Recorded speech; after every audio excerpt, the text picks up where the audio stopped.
Wondering whether you have what it takes to be a leader, or what the qualities are that separate the most effective leaders from the least effective? Well, that's exactly what I'm going to be talking about in this video. And by the end of it, you'll know which qualities make you a better leader, why they're important, and how to develop them, which should also help you accelerate your career. Oh, by the way, if you're new to this channel, I'm Partaker. I'm a CEO coach to 30 of the world's leading CEOs, from multi-billion-dollar companies to rapidly growing startups and scale-ups. And I've also been recognized as a CEO of the Year. Now, the qualities you need to become a great leader end up being a mix of cognitive abilities, people skills, and character traits. Next, we're going to dive into each quality and give you practical ways to strengthen them one by one.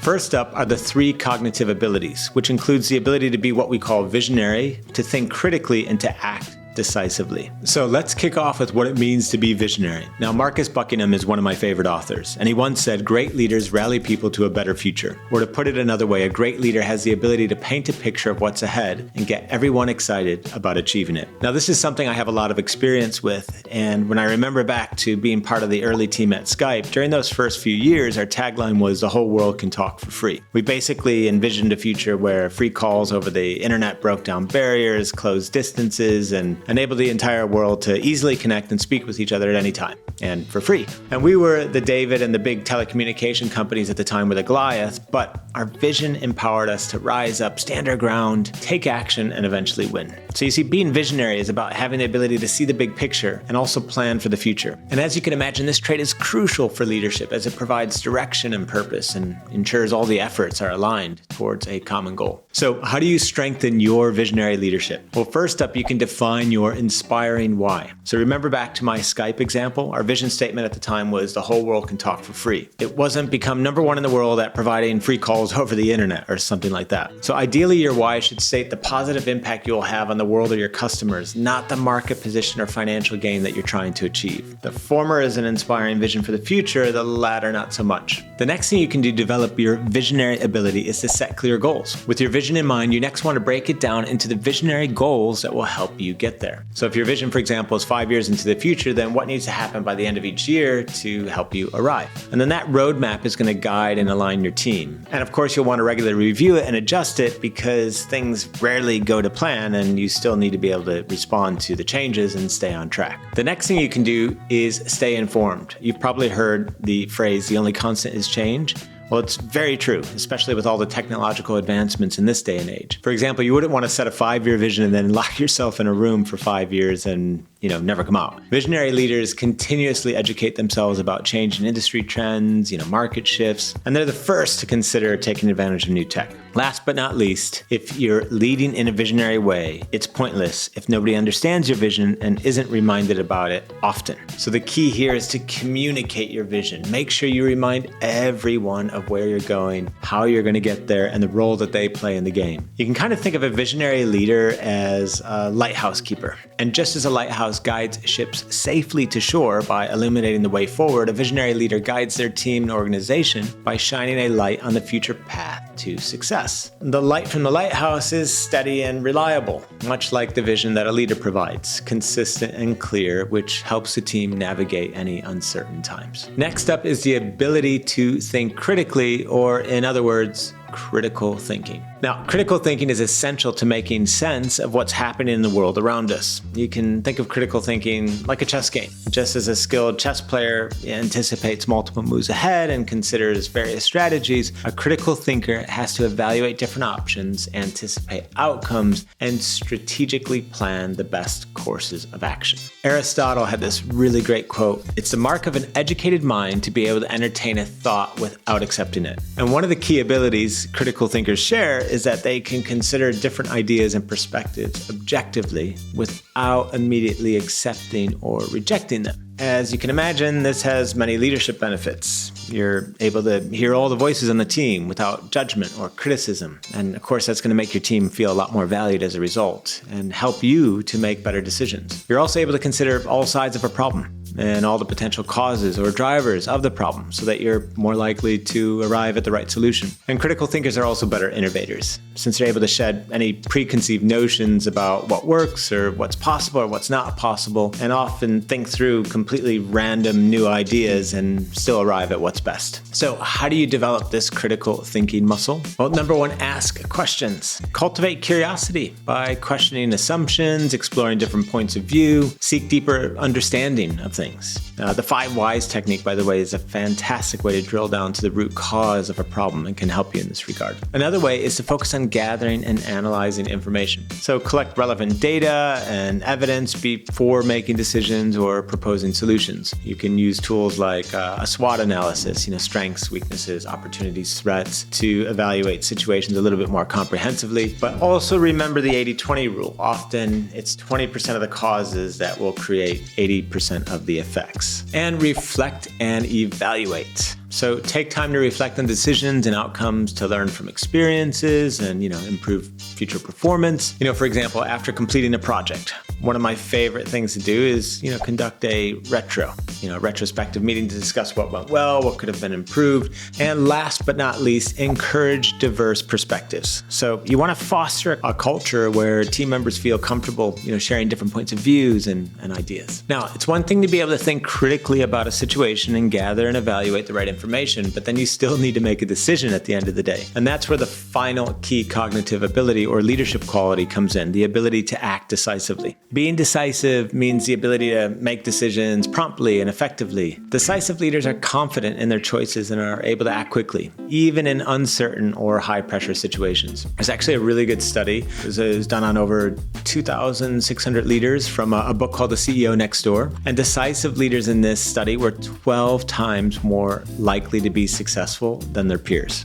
12 times more. Now, one thing to clarify here is that being decisive is not about being right. Often, leaders need to make a decision with limited or uncertain information in order to create clarity for their team and keep them moving. For example, consider the quote from Theodore Roosevelt. In any moment of decision, the best thing you can do is the right thing, the next best thing you can do is the wrong thing, and the worst thing you can do is nothing. Decisive leaders keep moving forward is the point, doubling down on right decisions and course correcting quickly on wrong ones. But they don't sit on the fence, humming and hawing about what to do next or, wasting, the time and valuable resources of their team. So with that in mind, how do you become more decisive? Well, here's a few actionable ways to do that as well. Number one is gather relevant information quickly. Focus on obtaining the most pertinent information to make an informed decision without getting bogged down in unnecessary details. Also trust your instincts, right? So while data and analysis are important, also trust your experience and intuition. Another thing that helps is seeking input, but here you want to avoid over-consulting. So get input from some key stakeholders, but avoid excessive discussions, that are going to delay decisions. Okay, so we've just covered 3 cognitive abilities necessary to become a great leader. You must be visionary, you have to think critically, and act decisively. Now we're going to talk about 3 key people or interpersonal skills that great leaders share and how you can develop or strengthen each of these skills. Okay, so the first people skill that we're going to talk about is being inspirational. Now, there's no better way to influence action than to inspire. Inspirational leaders have the ability to motivate and uplift others. And this in turn energizes the team with passion and enthusiasm, and it creates a positive and motivating work environment. And an inspired team is much more likely to give their best. So how can we inspire as leaders? Well, one of the most powerful ways is to simply lead by example. As Gandhi famously said, be the change that you wish to see in the world. And this means demonstrating the behaviors, attitudes, and work ethic that you wish to see in your team. It's equally important to regularly share your passion. So make sure your team hears and understands your enthusiasm and passion for the work and the vision of the organization. Another way to be more inspirational as a leader is to recognize and celebrate achievements. When you acknowledge individual and team accomplishments, it's going to boost morale and motivation. Even a simple, hey, you did a great job on this, or thank you for the incredible effort you put into this. Something like that can really inspire someone to continue delivering their best. Next up, you can provide support and encouragement. If you're there for your team members, if you're offering guidance, if you're encouraging them when needed, that is going to be inspiring for them. And we'll wrap up the inspirational skill with this great quote from John Quincy Adams. If your actions inspire others to dream more, learn more, do more, and become more, you are a leader.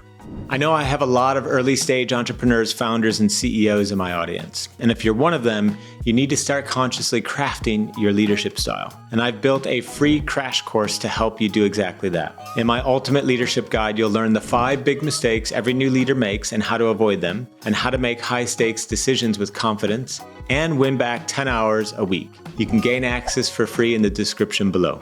Okay, so the next people skill that we're going to talk about is being empathetic.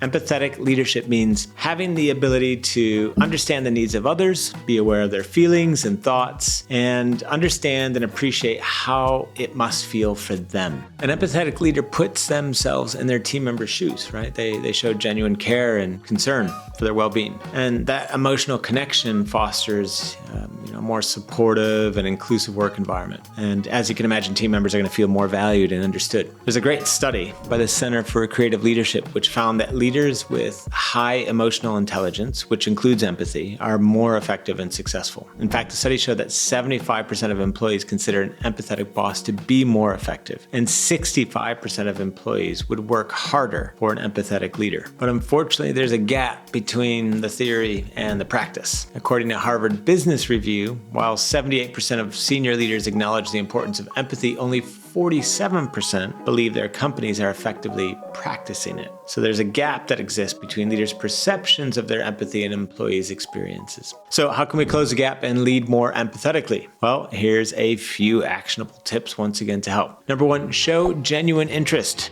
So take time to get to know your team members personally, including their interests, strengths, and challenges, not just on the work front, but also outside of work. Remember, they're a whole person. Number 2, be accessible and approachable. You want to make sure your team knows that they can come to you with concerns or problems without, any fear of judgment. So one of the things you can do is, consider an office hour session in your calendar where people can show up physically or virtually to discuss anything on their mind. And the most important thing you can do to lead more empathetically is to engage in active listening. Now, Stephen Covey said it best in his book, The 7 Habits of Highly Effective People. Habit number 5 in that book is seek first to understand, then to be understood, which is about being empathetic at its essence. And as a leader, this is all about paying close attention to what team members are saying without interrupting and showing that you value their input. And here it's important to confirm that you truly understand by reflecting back what you've just heard. But here's the secret. You don't just reflect the words you hear, but also how you think the person feels. So for example, if a team member frustratingly shares the reasons for something not going to plan, you can not only reflect back the reasons, but also, and I can imagine how frustrating that must feel for you, to confirm that you both understand the person rationally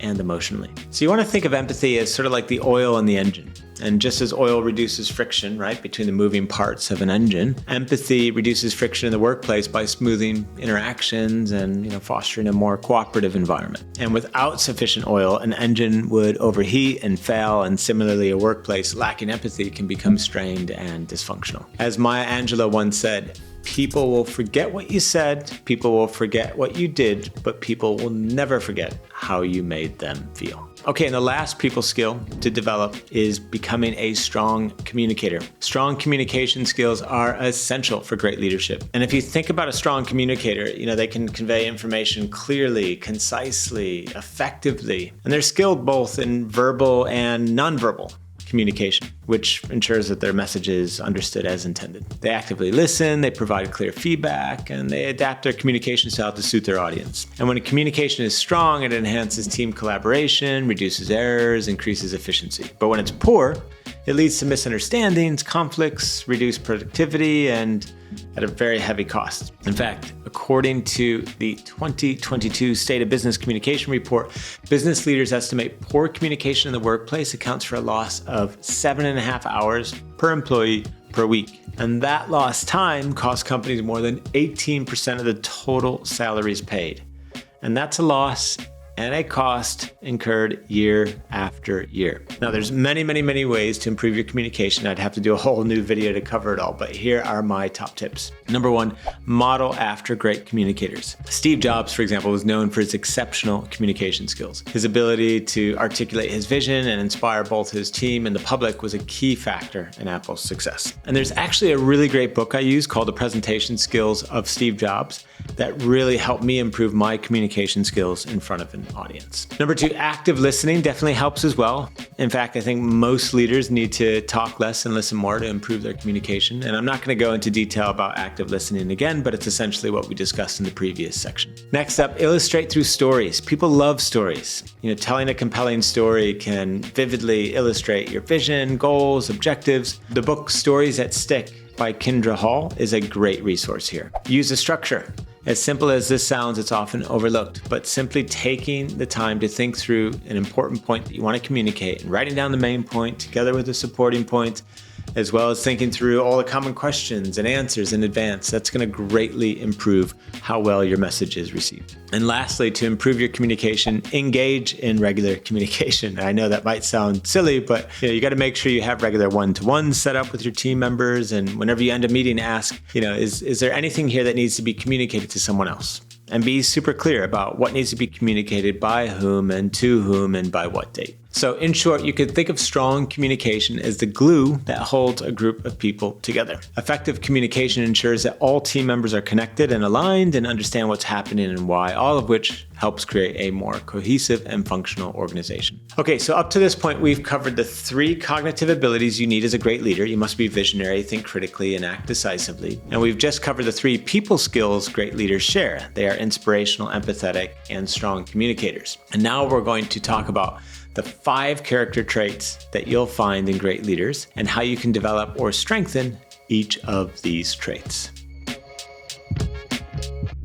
Okay, so the first character trait that we're going to talk about is reliable, being reliable. Earlier, when we were talking about the importance of being decisive, I mentioned a study of 2,600 leaders from the book The CEO Next Door. Well, that same study found that leaders who were very reliable were 15 times more likely to succeed in their careers. So take that in for a moment. Just developing this character trait alone could 15x your odds of success. So what do we mean by being reliable? Well, reliable leaders are the benchmark for personal consistency. And that means they do what they say they're going to do, whether that's following up on a particular point from a meeting, hitting the deadlines they set for themselves, or just delivering results on time. And because they practice radical accountability with themselves, nobody needs to chase them and everyone can count on them to deliver consistently. Now, as you can imagine, someone like this will quickly build trust with others. And because they set a standard for accountability, it encourages other team members to also be responsible and dependable. And this sort of consistency and dependability enhances a leader's reputation, making them more respected and influential, which naturally helps them lead even better. Now, if all of this describes you, you're in great shape.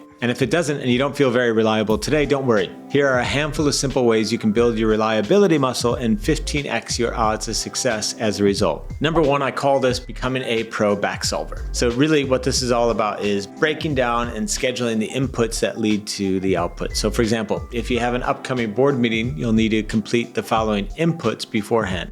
You'll need to create an agenda, delegate prep work, finalize, and send the board pack. So you want to schedule the work on the inputs as appointments in your calendar and issue meeting invites to anyone that should join those appointments. So by quickly back solving and scheduling the inputs that lead to the outputs, you'll stay on top of your game and help those around you to do the same. The second thing you can do is use a daily planner or app. You want to create a capture system that essentially lets nothing slip through the cracks. Now, whether you prefer a physical notebook or a planner or your favorite app, that's totally up to you. But you just want to have a single place to capture commitments as they appear throughout the day. Next actions from a meeting, thoughts about what you need to do next, requests from colleagues, everything goes into the planner or the app. And last but not least, you want to schedule time at the end of your day to transfer the commitments that you captured to your calendar as appointments or to your master task list for safekeeping. Every week, I share ultra-practical, evidence-based tips to reach your full potential in work and life in my newsletter and on LinkedIn. These are the same frameworks and principles I teach to my one-to-one $50,000 a year coaching clients. With over 250,000 people receiving my newsletter and over 750,000 people following on LinkedIn, I see the impact of my work every day. So check out the links in the description and sign up today. Now, the next thing you can do to become more reliable is to do what I call become an 80-20 machine. So earlier we talked about the power of the 80-20 rule to help your ability to think critically. Well, it can also help you become more reliable by reducing any perfectionist tendencies. Now, perfectionism is a massive reliability killer as you wait for perfect information or just the right amount of time to get things just right. All of this slows you down to the point of missing deadlines or not following up on time. So for example, if 5 hours would lead to a perfect presentation, the question to ask is, can you get an 80% result in 1 hour? So you want to focus on the 20% of time and effort that will yield 80% of the results. Challenge yourself to find just one thing that you can 80-20, like a verb, 80-20 daily, and you'll kill your perfectionism while strengthening your reliability. And then last but not least, you can measure and grow your reliability rating. So what we measure, we improve. And so with this tactic, you simply want to self-rate your reliability daily by asking the question at the end of the day, on a scale of 1 to 10, to what degree was I reliable today? To what degree did you follow through on all the things you said you would?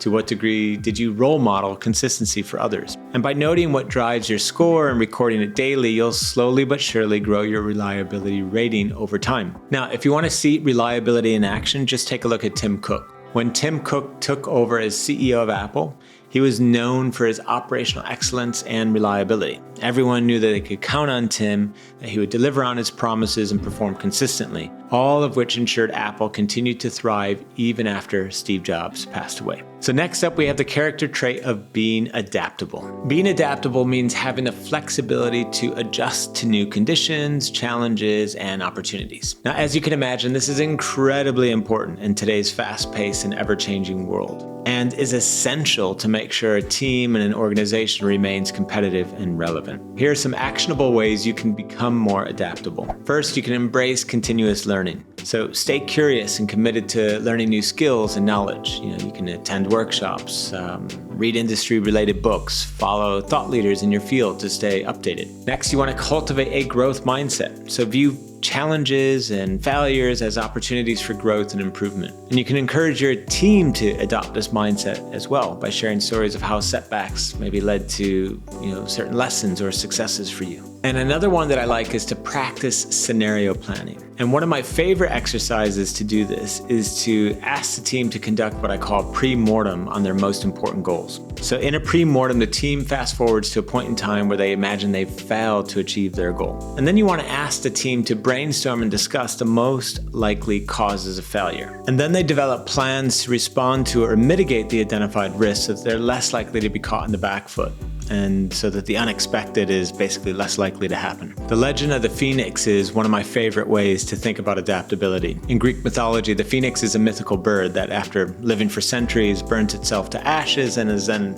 reborn from those ashes, renewed and rejuvenated. And this illustrates the power of adaptability and transformation. All right, now let's move on to resilient, our next character trait. The American boxer Mike Tyson once famously said, "Everyone has a plan until they get punched in the mouth." And in my experience, things rarely go exactly as planned.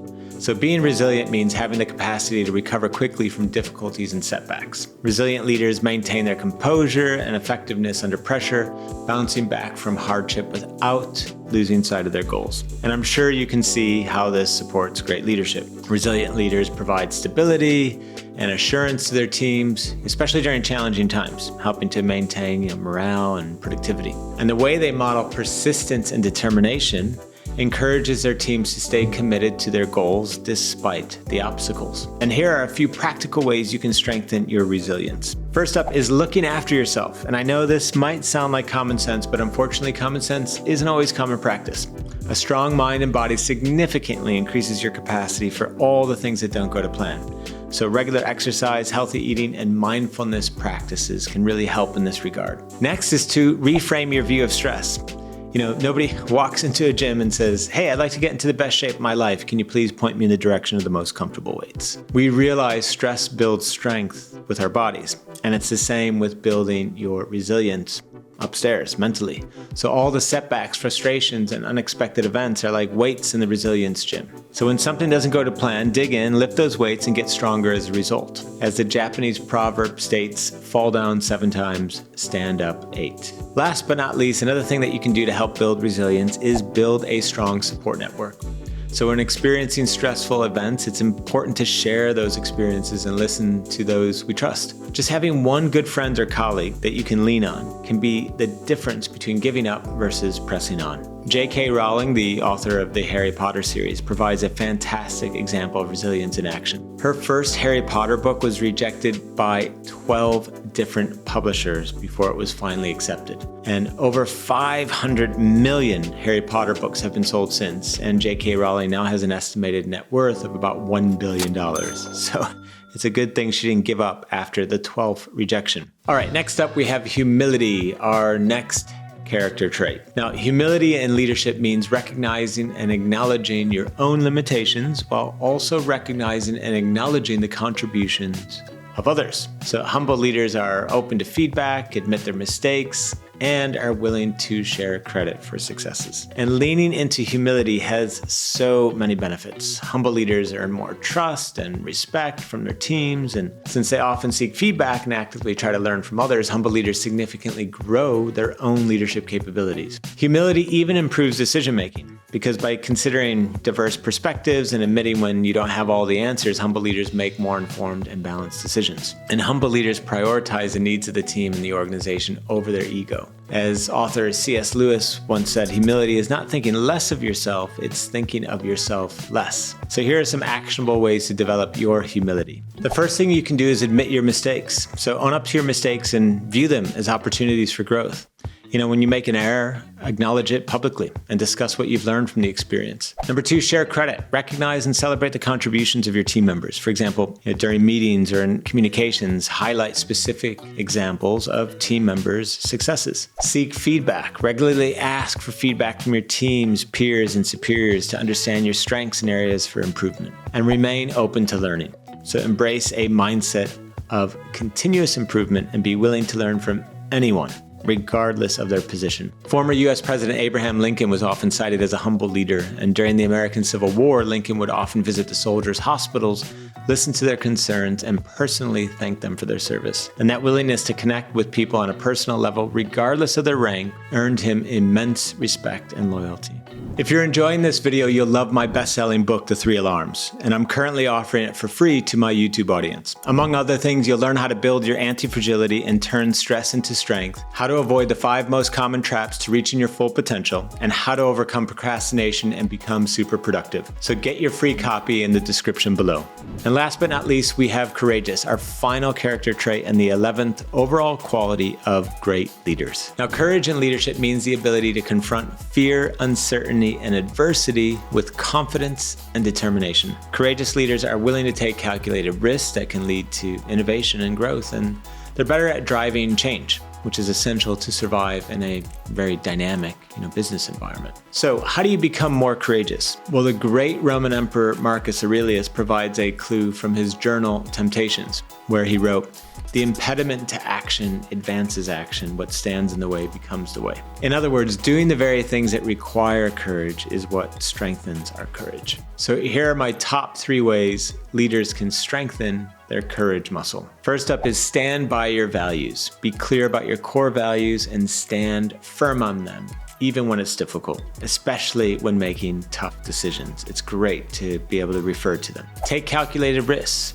Encourage innovation by taking thoughtful risks and supporting your team when they do the same. And step into difficult conversations. Here's the thing with difficult conversations. The longer you wait, the more difficult they tend to become. So practice addressing issues quickly and directly, and you'll foster a culture of feedback, accountability, and transparency, all of which will drive continuous improvement. And over time, the more you step into the things that scare you, the less scary those things become. And I'll leave you with a nice quote from Nelson Mandela in this regard. He once said, "I learned that courage was not the absence of fear, but the triumph over over it. The brave man is not he who does not feel afraid, but he who conquers that fear. So hopefully by now you have a better understanding of the qualities required to become a great leader and how to develop them, whether they're cognitive abilities, people skills, or character traits. Be sure to subscribe so that you don't miss future videos, and also check out my free newsletter and leadership training. You'll find the links in the description of this video. That's all for now. Thanks so much for watching, and we'll see you again soon.